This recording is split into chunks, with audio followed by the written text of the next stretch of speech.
Gas अपने पिछले जावा के वीडियोस में हम लोगों ने एक्सेप्शन के बारे में देखा, हम लोगों ने एरर्स के बारे में देखा और बहुत कुछ हम लोगों ने देखा। आज की इस वीडियो में हम लोग एक्सेप्शन क्लास को देखने वाले हैं कि एक्सेप्शन क्लास क्या चीज़ है और क्यों जावा के अंदर ये एक्सेप्शन क्लास जो है वो दी गई है। हम लोग अपनी कस्टम एक्सेप्शंस लिख सकते हैं एक्सेप्शन क्लास की मदद से। ये एक बिल्ट इन क्लास है जावा के अंदर जो कि आप यूज़ कर सकते हो और इसके कुछ मेथड्स हैं उनको ओवरराइड कर सकते हो। ये सब कुछ यहाँ पे बहुत ख़तरनाक तरीके से एक बादल फट गया है दोस्तों, लेकिन हम लोग एक्सेप्शन क्लास को कंटिन्यू रखते हुए देखेंगे कि किस तरह से इसको हम लोग एक्सटेंड करके अपनी कस्टम एक्सेप्शन बना सकते हैं और ये क्यों हम लोग करना चाहेंगे ये भी आप लोगों को बताता हूँ।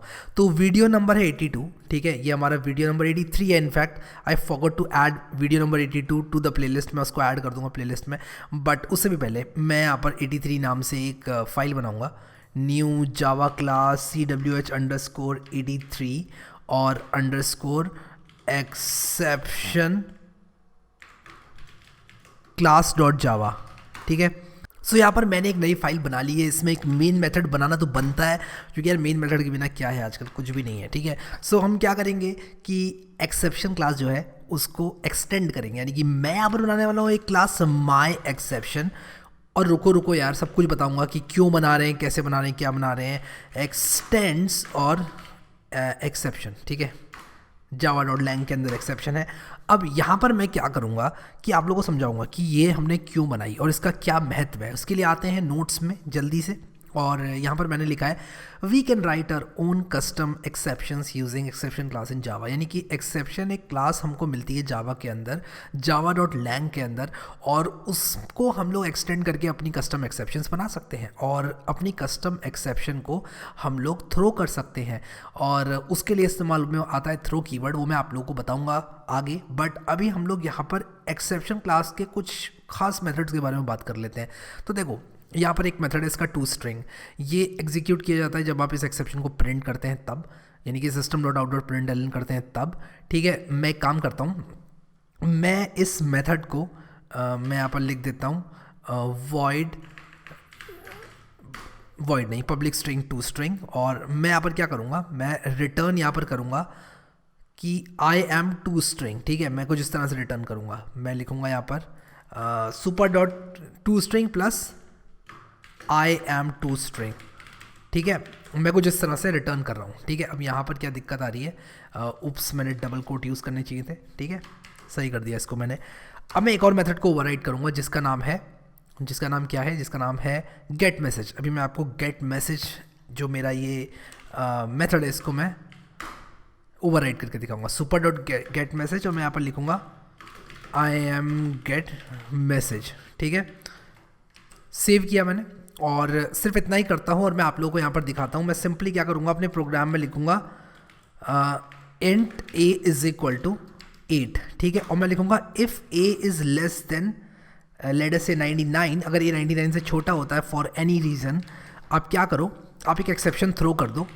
आप लिखो थ्रो और उसके बाद आप लिखो माई एक्सेप्शन, आप अपनी जो ये एक्सेप्शन आपने बनाई है उसको थ्रो कर दो। और ये सब चीज़ें आप लोगों को सेंस बनाएंगी। बस आप लोग 1 मिनट मुझे दो ताकि मैं आप लोगों को इस एक्सेप्शन को थ्रो करना सिखा दूँ, ठीक है। मैं यहाँ पर लिखूँगा थ्रो न्यू माई एक्सेप्शन, इसका एक ऑब्जेक्ट बना के थ्रो करेंगे। तो यहाँ पर मैंने लिखा थ्रो न्यू माई एक्सेप्शन। अब इस प्रोग्राम को थोड़ा सा और रियलिस्टिक बनाने के लिए मैं यहाँ पर लिखूँगा स्कैनर SC = न्यू स्कैनर और system.in, ठीक है। और ये करने के बाद मैं लिखूँगा a = sc.nextInt, और यहाँ पर int a सिर्फ लिखूँगा। अब अगर आपने जो a एंटर किया वो 99 से छोटा है या फिर लेटर से 9 से छोटा है, तो आप क्या करेंगे, इस एक्सेप्शन को थ्रो करेंगे। अब क्योंकि आप इस एक्सेप्शन को थ्रो कर रहे हैं, आप क्या करेंगे, इसको ट्राई कैच में सराउंड करेंगे। तो मैं इसको ट्राई कैच में सराउंड करूँगा कि यार ये एक्सेप्शन थ्रो की जा सकती है। मैं लिखूँगा ट्राई करो इसको, और मैं यहाँ पर लिखूँगा कैच और लिखूँगा एक्सेप्शन E, और उसके बाद मैं क्या करूँगा, एक्सेप्शन E लिखने के बाद मैं यहाँ पर system.out.println e.get मैसेज लिख दूंगा। मैं यहाँ पर लिख दूंगा system.out.println e.get मैसेज, और मैं इसको राइट क्लिक करके रन करूँगा। और आप लोग देखो यहाँ पर क्या होगा, ये मुझसे मांग रहा है जो ए की वैल्यू है, मैंने 5 एंटर करी, यहाँ पर लिख कर आ गया नल और उसके बाद I am get मैसेज। तो बेसिकली क्या हुआ कि जब मैंने ई डॉट गेट मैसेज यहाँ पर डाला तो जो एक्सेप्शन क्लास है उसका ये जो सुपर डॉट गेट मैसेज है उसने तो नल यहाँ पर मुझे रिटर्न करा और उसके बाद मैंने उसमें जोड़ दिया आई एम गेट मैसेज, ठीक है। तो जो सुपर क्लास का गेट मैसेज था वो यहाँ पर नल रिटर्न कर रहा था। अब आप लोगों की सुविधा के लिए मैं पता है क्या करूँगा कि ये जो सुपर के मैसेजेस हैं इनको मैं हटा दूंगा। मैं नहीं चाहता कि सुपर क्लास का मैसेज भी जो है यहाँ पर शो हो। मैं अगर इसका टू स्ट्रिंग रन किया जा रहा है तो मैं टू स्ट्रिंग रन करूँगा, वरना मैं गेट मैसेज रन करूँगा, ठीक है। राइट क्लिक करके रन करता हूँ और रन करने के बाद यहाँ पर अगर मैं 5 डालता हूँ तो देखो आई एम गेट मैसेज आया। अब अगर मैं टू स्ट्रिंग को करूँगा रन तो यहाँ पर क्या आएगा मैं आप लोग को दिखाता हूँ। यहाँ पर आएगा, मैं यहाँ पर 5 लिखता हूँ, देखो आई एम टू स्ट्रिंग। अब अगर मैं सिर्फ ई लिख दूँ system dot out dot println e, तो आप लोग देखना तब क्या होगा। अगर मैं सिर्फ system dot out dot println e लिख दूँ 4 और एंटर मैंने मारा तो टू स्ट्रिंग वाला मेथड रन होता है। तो ये चीज़ आप लोग को याद रखनी है, ठीक है। सो यहाँ पर हम लोगों ने ये देखा कि कभी भी हम एक कस्टम एक्सेप्शन बनाते हैं और उसको थ्रो करते हैं तो हमारे पास कुछ इंपॉर्टेंट मेथड्स हैं जैसे कि टू स्ट्रिंग, गेट मैसेज। ये सारे के सारे मेथड्स हम लोगों को इस एक्सेप्शन का मैसेज प्राप्त करने में मदद करते हैं, या फिर अगर हम system dot out dot println की सहायता से इस एक्सेप्शन को प्रिंट करते हैं तो ये हमको उसको प्रिंट करने में मदद करते हैं, ठीक है। तो गेट मैसेज और टू स्ट्रिंग दो अलग अलग मेथड्स हैं। टू स्ट्रिंग रन होता है जब आप system dot out dot println में डायरेक्टली ई डाल देते हो, या फिर आप इसको एक्सप्लिसिटली भी कॉल कर सकते हो। गेट मैसेज तब रन होगा जब आप इसको रन करोगे, ठीक है। सो आई होप कि ये चीज़ आप लोगों को क्लियर हो गई है। अब हम यहाँ पर क्या करेंगे कि ये तो हमने समझ लिया कि गेट मैसेज और टू स्ट्रिंग क्या होता है। अब मैं यहाँ पर आप लोगों को E dot print stack trace वाला जो मेथड है वो रन करके दिखाता हूँ। और इसको हम प्रिंट नहीं करेंगे, हम सिर्फ E dot print stack trace इस तरह से रन करेंगे। और जब हम प्रिंट स्टैक ट्रेस को रन करेंगे तो आप लोग यहाँ पर देखना कि इसने स्टैक ट्रेस को जो है प्रिंट कर दिया है, ठीक है। अब ये आप लोग को लग रहा होगा कि एरर है, लेकिन ये एरर नहीं है। मैं इस चीज़ को प्रूव करता हूँ। अगर मैं system dot out dot println लिखूँ और मैं यहाँ पर लिखूँ फिनिश्ड, तो ये फिनिश्ड भी आप लोगों को प्रिंट होता हुआ दिखेगा, ठीक है। सो यहाँ पर क्या हुआ, जब ये एक्सेप्शन थ्रो हुई तो कैच ब्लॉक पूरा का पूरा जो है वो रन होगा। और मैं यहाँ पर लिखता हूँ फिनिश्ड और उसके बाद मैं लिखूँगा येस फिनिश्ड, ठीक है। तो अगर मैं इसको रन करूँ अभी तो आप लोग देखना फिनिश्ड और येस फिनिश्ड दोनों ही मुझे यहाँ पर देखने को मिलेंगे। तो फिनिश्ड भी मुझे देखने को मिला, येस फिनिश्ड भी मुझे देखने को मिला, और इसने ये जो स्टैक ट्रेस है ये भी मुझे प्रिंट करके दे दी है। तो मुझे पता चल गया कि मेरा कौन सा एरर जो है वो कौन सी लाइन में आ रहा है, कौन से फंक्शंस को रन किया गया था, और ये एट दी एंड मुझे शो कर दे रहा है। तो E dot print stack trace जो है आप लोग को इस चीज़ में हेल्प करता है। आप लोग पता कर सकते हो कि कौन सा एरर कौन सी लाइन में आया है, ठीक है। अभी यहाँ पर हम लोगों ने ये देखा कि जो थ्रो कीवर्ड है, थ्रो कीवर्ड की सहायता से हम लोग एक एक्सेप्शन को थ्रो कर सकते हैं, यानी कि किसी भी तरह की एक्सेप्शन को, वो हमारी कस्टम एक्सेप्शन भी हो सकती है और वो हमारी कोई ऐसी एक्सेप्शन भी हो सकती है जो जावा में एग्जिस्ट करती है, जैसे कि अरिथमेटिक एक्सेप्शन है, ठीक है। उस तरह की एक्सेप्शंस को भी हम थ्रो करा सकते हैं। मैं आप लोगों को एग्जाम्पल देता हूँ। ज़रूरी नहीं है कि मैं यहाँ पर माई न्यू एक्सेप्शन को ही थ्रो करूँ। मैं यहाँ पर थ्रो कर सकता हूँ न्यू अरिथमेटिक एक्सेप्शन को, और मैं एक मैसेज डाल सकता हूँ दिस इज़ एन एक्सेप्शन, ठीक है। तो मैं यहाँ पर arithmetic exception this is an exception लिखूँगा। अगर मैं ऐसा करूँगा और इसको रन करूँगा तो आप लोग देखना कि जब मैं ओके मैंने यहाँ पर सेमीकोलन नहीं लगाया तो मुझे इसको ठीक करना पड़ेगा। मैं इसको रन करूँगा और रन करने के बाद अगर मैं यहाँ पर 4 लिखूँगा तो देखो यहाँ पर दिस इज़ एन एक्सेप्शन लिख कर आया, क्योंकि इसका जो मैसेज था मैंने यहाँ पर दिस इज़ एन एक्सेप्शन डाला। तो गेट मैसेज ने मुझे वो दिखाया, टू स्ट्रिंग ने मुझे ये दिखाया, प्रिंट स्टैक ट्रेस मैंने किया तो इसने मुझे एक स्टैक ट्रेस भी मुझे दिखा दी कि यार यहाँ पर जो है ऐसे ऐसे करके ये फंक्शन कॉल हुए थे जब आपका एरर आया था, ठीक है। तो ये जब आप बड़े प्रोग्राम्स लिखेंगे, कॉम्प्लेक्स प्रोग्राम्स लिखेंगे, तब आप लोगों को ज़्यादा सहायक होगा ये वाला मेथड, प्रिंट स्टैक ट्रेस वाला। सो आई होप कि ये चीज़ क्लियर हो गई सब लोगों को। और यहाँ पर मैं आप लोगों को बताना चाहता हूँ कि ये चीज़ अगर आप लोगों को कन्फ्यूजिंग लग रही है तो एक्सेप्शन जो है आप लोग बिल्ट इन एक्सेप्शन को भी यूज़ कर सकते हैं, जैसे कि हमारी अरिथमेटिक एक्सेप्शन, ये सारी ऑलरेडी डिफाइंड एक्सेप्शन है जो कि आप लोग यूज़ कर सकते हैं। आप लोग अपनी कस्टम बना के भी इस्तेमाल कर सकते हो। तो ये कस्टम एक्सेप्शन बनाना मैंने सिखाया आप लोगों को। आप इनहेरिटेंस की सहायता से एक्सेप्शन क्लास से इनहेरिट कर सकते हो अपनी कस्टम एक्सेप्शन को, और अपनी कस्टम एक्सेप्शन को बनाने के बाद आप कुछ मेथड्स को ओवरराइड कर सकते हो और अपनी एक्सेप्शन को यूज़ कर सकते हो। एक्सेप्शन के सिर्फ यही 3 मेथड नहीं है। आप लोग इंटरनेट पे सर्च करो एक्सेप्शन मेथड्स इन जावा, और मैं यहाँ पर ओरेकल लिखूँगा ताकि मुझे डॉक्यूमेंटेशन खुल के मिल जाए। और यहाँ पर देखो जावा SE11 एंड JDK11 के लिए यहाँ पर सारे के सारे मेथड्स वगैरह ये सब आ गए। एक्सेप्शन की बता रहा है कि एक्सेप्शन के अंदर एक मैसेज डाल सकते हो आप, और मैसेज के साथ साथ एक थ्रोएबल कॉज डाल सकते हो, और भी यहाँ पर बहुत सारे मेथड्स आप लोगों को दिखाई दे रहे होंगे जो कि आप लोग देख कर यूज़ कर सकते हो। आई नो कि जावा की ये जो हमारी डॉक्यूमेंटेशन है वो उतनी ऑर्गेनाइज नहीं है, तो आप लोग कुछ एक्सटर्नल वेबसाइट्स और ब्लॉग्स की सहायता भी ले सकते हो, ठीक है। But this is the official exception, official documentation, not exception. Official documentation यही है जो कि एक्सेप्शन की बात कर रही है, ठीक है। सो यहाँ पर आप लोग इसको रीड कर सकते हो। थोड़ी सी बोरिंग हो जाती है कभी कभी, but again this is the official one. यहाँ से ही सब कुछ जो है ऑरिजिनेट हुआ है। किसी ने अगर कोई ब्लॉग भी लिखा है तो वो यही सब पढ़ के लिखा है, इसी सब चीज़ को टेस्ट करके लिखा है। तो ये चीज़ आप लोगों को अपने माइंड में रखनी है, ठीक है।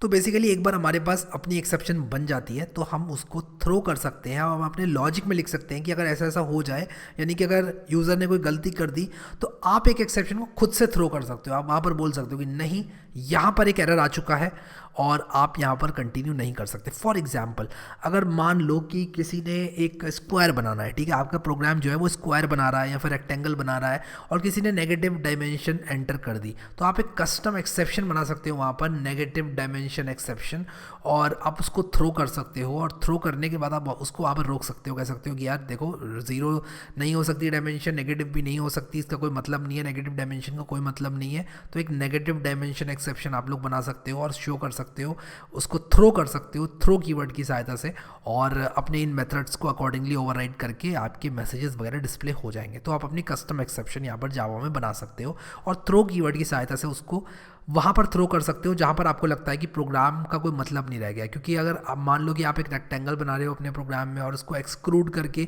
एक क्यूबॉइड बना रहे हो, तो किसी ने अगर नेगेटिव एक्सेप्शन को एंटर कर दिया, नेगेटिव डायमेंशन को एंटर कर दिया, तो होगा क्या कि आपके प्रोग्राम का कोई सेंस नहीं बनेगा उसके आगे। तो उसको, आपके प्रोग्राम को आगे एग्जीक्यूट कराने का कोई मतलब नहीं। आप वहीं पर रोक सकते हो प्रोग्राम को और एक एक्सेप्शन थ्रो कर सकते हो कि भाई नेगेटिव नहीं हो सकती डायमेंशन। आई होप कि आप लोग समझ गए मैं किस बारे में बात कर रहा हूँ। आने वाले वीडियोस में हम लोग इसको और अच्छी तरह से समझेंगे। मैंने आप लोग को थ्रो कीवर्ड के बारे में बता दिया। The throw keyword is used to throw an exception explicitly by a programmer, यानी कि एक प्रोग्रामर अगर खुद से एक एक्सेप्शन को थ्रो करना चाहता है तो वो थ्रो कीवर्ड का इस्तेमाल कर सकता है। अगर यहाँ पर मैंने b = 0 लिखा है तो मैं यहाँ पर थ्रो न्यू कर सकता हूँ अरिथमेटिक एक्सेप्शन। अभी अरिथमेटिक एक्सेप्शन जावा में ऑलरेडी डिफाइंड है, मैं अपनी एक्सेप्शन भी डिफाइन कर सकता हूँ। जैसे कि माई एक्सेप्शन मैंने डिफाइन करी थी, यहाँ पर एक्सटेंड करी थी एक्सेप्शन से, उसका भी नया ऑब्जेक्ट बना के मैं थ्रो कर सकता हूँ, ठीक है। सो इस तरह से आप लोग जो है थ्रो कीवर्ड का इस्तेमाल करके एक्सेप्शन को थ्रो कर सकते हो। I hope this makes sense. और एक बार आप एक्सेप्शन को थ्रो कर रहे हो अगर, तो आपको यहाँ पर ट्राई कैच से सराउंड करना पड़ेगा, क्योंकि अगर आपने सिर्फ एक्सेप्शन को थ्रो करा तो वो अगर थ्रो हुई यहाँ पर एक्सेप्शन तो अच्छा नहीं होगा। ऐसा इसलिए होता है क्योंकि अगर आप लोगों ने सिर्फ थ्रो कर दिया एक्सेप्शन को, उसको ट्राई कैच से सराउंड नहीं किया, तो वहाँ पर आप लोगों को एरर मिलेगा, आपका प्रोग्राम जो है वो रुक जाएगा। इसलिए आप चाहेंगे कि अगर एक्सेप्शन आ रही है प्रोग्राम में तो उसको आप हैंडल करना चाहेंगे। इसलिए ट्राई कैच से हमने इस एक्सेप्शन को हैंडल कर लिया जो कि हमने थ्रो करी है, ठीक है। सो आई होप कि दिस मेक सेंस, आपको समझ में आ गया कि ये सब हम लोग क्यों यूज़ करते हैं। आने वाली वीडियो में जब हम थ्रोस कीवर्ड देखेंगे तब आप लोग को और क्लैरिटी मिलेगी यार क्यों इसको हम लोग इस्तेमाल करते हैं। अभी के लिए आप लोग बस इतना समझ लो। अगर आप लोग को अभी कुछ समझ में नहीं आया तो मेरी बातों को बहुत ध्यान से कान खोल के सुनो। मैं आप लोग को बता रहा हूँ, अगर आपने जो मैं अभी बताने जा रहा हूँ वो सुन लिया तो आप लोगों को कभी प्रॉब्लम नहीं होगी इन सब चीज़ों में। देखो, जो एक्सेप्शन होती है वो एक ऐसी चीज़ होती है जो कि तब एक इवेंट होता है जो कि तब अकर करता है जब आपने कुछ गलत करा है प्रोग्राम में, ठीक है। जैसे कि डिवीजन बाय ज़ीरो, कोई पॉइंट नहीं है कि इंटीजर को ज़ीरो से डिवाइड करने का। कंप्यूटर लैंग्वेज में, कंप्यूटर प्रोग्रामिंग की लैंग्वेज में अगर बात करें, इनफैक्ट जावा प्रोग्रामिंग की बात करें, तो एक इंटीजर डिवाइडेड बाय ज़ीरो का कोई मतलब नहीं है, अनडिफाइंड है। तो आगे प्रोग्राम को कंटिन्यू करने की कोई वजह नहीं रह जाती है जावा के पास, इसलिए वो रोक देता है आपको और एक एक्सेप्शन थ्रो कर देता है, कहता है यहीं रुक जाओ, बहुत बड़ी गलती कर दी है, प्रोग्राम आगे नहीं बढ़ सकता, ठीक है। उसे कहते हैं एक्सेप्शन। तो जब आप डिवाइडेड बाय ज़ीरो करते हो तो बिहाइंड द सीन्स ये एक लाइन एग्जीक्यूट हो रही होती है, थ्रो न्यू अरिथमेटिक एरर और division by zero is not allowed. इस तरह से एक अरिथमेटिक एक्सेप्शन जो है वो थ्रो हो रही होती है। और आप लोग इसी तरह की एक्सेप्शंस को अपने लॉजिक में भी थ्रो कर सकते हो। अब आप लोग को थ्रो करने की ज़रूरत क्यों पड़ रही है? देखो, आपका प्रोग्राम ये जानता है कि आप एक नंबर को 0 से डिवाइड नहीं कर सकते, लेकिन आपका प्रोग्राम हर चीज़ नहीं जानता है। उसने आपके घर में झांक के देखा नहीं है, उसने रियल वर्ल्ड में इतना नहीं देखा जितना आपने देखा है। आपके प्रोग्राम को कैसे पता चलेगा कि डायमेंशन नेगेटिव नहीं हो सकती? नंबर नेगेटिव हो सकता है, डायमेंशन नेगेटिव नहीं हो सकती। या फिर अगर मान लो आप किसी ऐसी टेक्नोलॉजी पे काम करते हो जहाँ पर कोई वैल्यू 10 से बड़ी नहीं हो सकती या 15 से बड़ी नहीं हो सकती, मान लो आप कुछ इस तरह की कोई औजार बना रहे हो जिसमें कि जो साइज़ है वो 18 से बड़े होने का कोई मतलब नहीं है। फॉर एग्जांपल, अगर हम इंसान की एज की बात करें तो 100 से ज़्यादा, इनफैक्ट 125 भी अगर आप मान लेते हो, 125 से ज़्यादा कोई पॉइंट नहीं है एज को रखने का, ठीक है? तो इस तरह की सिचुएशंस से आपका प्रोग्राम खुद से डील नहीं कर सकता। आपको लॉजिक में बताना पड़ेगा कब एक्सेप्शन थ्रो करनी है। तो आप अपने लॉजिक के बीच में ये थ्रो एक्सेप्शन कर सकते हो, और ऐसा आप इसलिए करना चाहोगे क्योंकि जैसे ही प्रोग्रामर गलती करे आप चाहोगे कि उसको वहीं पर रोक के बता दो कि यहाँ ये गलती हुई है, वरना वो आगे स्ट्रगल करेगा ढूंढने में एरर को कि यार क्या गलती मुझसे हुई थी जिसकी वजह से ये हो रहा है। अगर आप वहीं पर रोक दोगे प्रोग्रामर को तो प्रोग्रामर के लिए बड़ी आसानी होगी आपका पीस ऑफ सॉफ्टवेयर यूज़ करने में। तो आप जब एक पीस ऑफ सॉफ्टवेयर लिखते हो जावा में, तब आप चाहोगे कि आप वहाँ पर थ्रो एक्सेप्शन करते जाओ जहाँ पर गड़बड़ हो रही है यूज़र के द्वारा, यानी कि जो भी यूज़ कर रहा है उस प्रोग्राम को। फॉर एग्जांपल, नेगेटिव डायमेंशन एक छोटा सा एग्जांपल है, ठीक है? या फिर एज अगर 125 से बड़ी हो जाती है तो एक एग्जांपल है इस चीज़ का कि यार ये वैलिड नहीं है, ठीक है? तो अगर कोई भी चीज़ इनवैलिड हो रही है तो आप थ्रो करना चाहोगे एक्सेप्शन। अब जिस तरह से सारी की सारी बातें आपका कंप्यूटर नहीं समझता है, फॉर एग्जांपल आपका कंप्यूटर ये नहीं समझता कि इंसान की एज ज़्यादा नहीं हो सकती 125 से, उसी तरह आपके जावा प्रोग्राम को सारी एक्सेप्शंस भी नहीं पता होती हैं। इसलिए आपको एक एक्सेप्शन क्लास मिलती है, आप अपनी एक्सेप्शन खुद डिफाइन कर लो। जैसे मैं एक एक्सेप्शन डिफाइन कर सकता हूँ, मान लो मैं इसी को कॉपी करके आपको दिखाता हूँ। मैं लिख सकता हूँ इसका नाम मैक्स एज एक्सेप्शन, ठीक है? मैक्स एज एक्सेप्शन में रेज कर सकता हूँ। मैं कह सकता हूँ कि यार इसमें मैं लिख सकता हूँ कि age can not be greater than 125, ठीक है? और नेगेटिव भी नहीं हो सकती एज, ठीक है? यहाँ पर मैं ये भी लिख सकता हूँ, सेम चीज़ मैं लिख सकता हूँ, age make sure that the value of age entered is correct, ठीक है? इस तरह से आप लोग लिख सकते हो। और ये जब भी मैं थ्रो करूँगा तो मैं इसका न्यू ऑब्जेक्ट बना के थ्रो कर सकता हूँ और ये जो मैसेज है वो डिस्प्ले हो जाएगा। तो इस तरह की मैं अपनी एक्सेप्शंस बना के थ्रो कर सकता हूँ। अब कहीं पर भी मैं थ्रो कर रहा हूँ एक एक्सेप्शन को, यानी कि वो एक्सेप्शन अगर कर रही है, अगर मैंने थ्रो की एक्सेप्शन तो प्रोग्राम वहीं पर रुक जाएगा। इसलिए अगर मैं कहीं बाहर से इसको कॉल कर रहा हूँ इस पीस ऑफ सॉफ्टवेयर को, तो मैं ट्राई कैच में सराउंड करूँगा अपने जो भी मेरा ये कोड है इसको, ठीक है? सो आगे हम लोग थ्रो और थ्रोस कीवर्ड के बारे में और भी जानेंगे। अभी बस आप लोग इतना समझ लो कि हम जब भी थ्रो कीवर्ड को यूज़ कर रहे हैं तो हम ट्राई कैच से एज अ बेस्ट प्रैक्टिस हम लोग सराउंड करेंगे। तो ट्राई कैच के अंदर मैंने इसको क्यों डाला, क्योंकि यहाँ पर एक एक्सेप्शन थ्रो की जा रही है, यहाँ पर एक एरर आ रहा है। मैं नहीं चाहता कि ये एरर की वजह से मेरा प्रोग्राम रुके, इसलिए मैं इस एक्सेप्शन को हैंडल कर ले रहा हूँ, ठीक है? मैं आराम से अपने प्रोग्राम को एग्जिट करा दे रहा हूँ। इस तरह से आप लोग समझ सकते हैं। अगले वीडियो में जब मैं आपको थ्रोस कीवर्ड के बारे में बताऊंगा तब थ्रो कीवर्ड पे और क्लैरिटी आएगी। आई होप कि इस वीडियो के माध्यम से आप लोग कम से कम जो एक्सेप्शन क्लास है उसको तो समझ ही गए होंगे और उसके मेथड्स को ज़रूर समझ गए होंगे। सो अगर आपने प्लेलिस्ट अभी तक एक्सेस नहीं करी है तो ज़रूर कर लेना। हालांकि 1 मिलियन से ज़्यादा लोगों ने प्लेलिस्ट को एक्सेस किया है। So this is a good news, काफ़ी अच्छा लग रहा है देख के। आप लोग बुक मार्क करें इस प्लेलिस्ट को अगर आपने अभी तक नहीं करा है। अभी के अभी इस वीडियो को देखने के बाद आप इस प्लेलिस्ट को बुक मार्क और सेव कर लें ताकि कोई भी आप लोगों को वीडियो मिस ना हो और आपके सामने पूरा कोर्स रहे। चाहे आप रिवाइज़ कर रहे हैं या फिर आप अगर कंटिन्यू ही कर रहे हैं इस कोर्स को, तो काफ़ी आप लोगों को जो है हेल्प मिलेगी। अभी के लिए इस वीडियो में इतना ही गए। सारे सोर्स कोड नोट्स वगैरह सब डाल दिए गए हैं वेबसाइट पर। इनफैक्ट ये पेज भी मैंने वेबसाइट से ही खोला हुआ है। इस URL पर आपका ये जो नोट्स हैं ये डले हुए हैं, ज़रूर से एक्सेस कर लेना। अभी के लिए इस वीडियो में इतना ही guys. Thank you so much guys for watching this video and I will see you next time.